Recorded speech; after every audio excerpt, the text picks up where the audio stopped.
Imagine waking up tomorrow morning and being completely convinced that you are dead, not afraid of dying, not depressed about life, genuinely, calmly certain that your body is a corpse and you simply haven't stopped moving yet.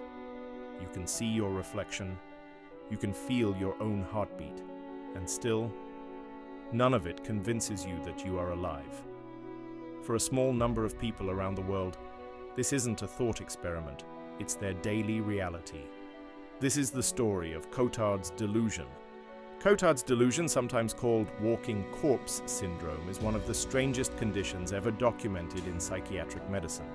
It's named after French neurologist Jules Cotard, who first described it in 1880 after treating a patient who insisted she had no brain, no nerves, no blood, and no need to eat because she believed she was already deceased.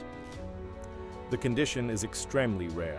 Fewer than 200 cases have ever been formally documented in medical literature, making it one of the rarest psychiatric conditions known to science. It typically appears alongside other conditions, severe depression, schizophrenia, or following brain injury, rather than occurring entirely on its own. But however it begins, the result is the same: a complete and unshakable belief that one no longer exists. The symptoms of Cotard's delusion exist on a spectrum. In its earliest stages, patients describe a deep sense of disconnection, a feeling that the world around them isn't quite real, and that they themselves feel hollow, distant, almost absent from their own life.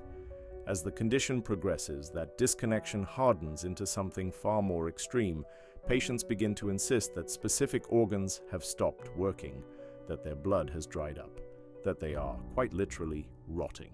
In the most severe documented cases, patients stop eating entirely, reasoning that a dead body has no need for food. This makes Cotard's delusion not just psychologically devastating, but physically life-threatening. What makes it so disorienting for doctors and families alike is that patients are often calm, articulate, and entirely rational about everything else. They will discuss their own death in the same tone someone else might use to discuss the weather. One of the most famous documented cases involved a man known in medical literature as Graham, who told doctors his brain had stopped working after a near-fatal accident, and that he believed, in his own words, he was basically dead already. So what is actually happening inside the brain? Researchers studying Graham's case made a remarkable discovery. Brain scans revealed that activity in his frontal and parietal regions, the areas responsible for self-awareness and emotional processing, were almost completely shut down. In fact, his brain metabolism was so low, doctors said it resembled the scans typically seen in patients under anesthesia or in a vegetative state. Yet Graham was awake, walking, and talking the entire time. One leading theory suggests Cotard's delusion occurs when the brain's facial recognition and emotional response systems become disconnected from each other. Normally, when you see your own face in a mirror, your brain pairs that image with a feeling of familiarity and emotional recognition. In Cotard's patients, that emotional pairing breaks down completely.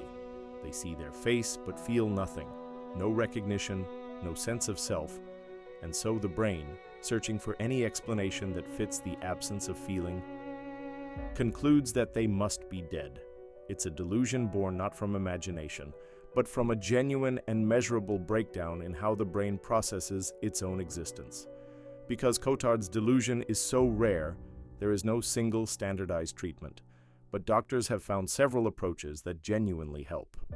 Antipsychotic and antidepressant medications are often the first line of treatment, particularly when the delusion is linked to underlying depression or schizophrenia.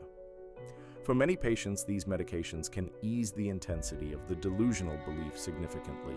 In more severe and treatment-resistant cases, doctors have turned to electroconvulsive therapy, commonly known as ECT.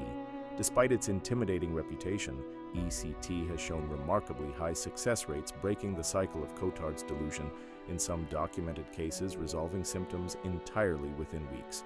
Graham himself, the man who believed his brain had died, eventually recovered through a combination of therapy and medication.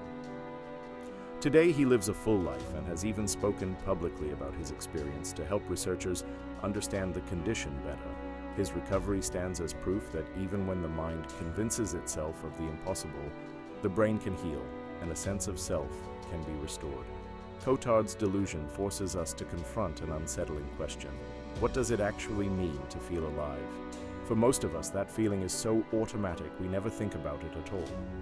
But for a rare few, the connection between mind and self can break so completely that even their own existence becomes something they have to be convinced of. If this video helped you understand something that was once invisible to you, share it. Because the mind is far stranger and far more fragile than most of us ever realize. This has been Condition Unknown. Until next time, keep asking questions.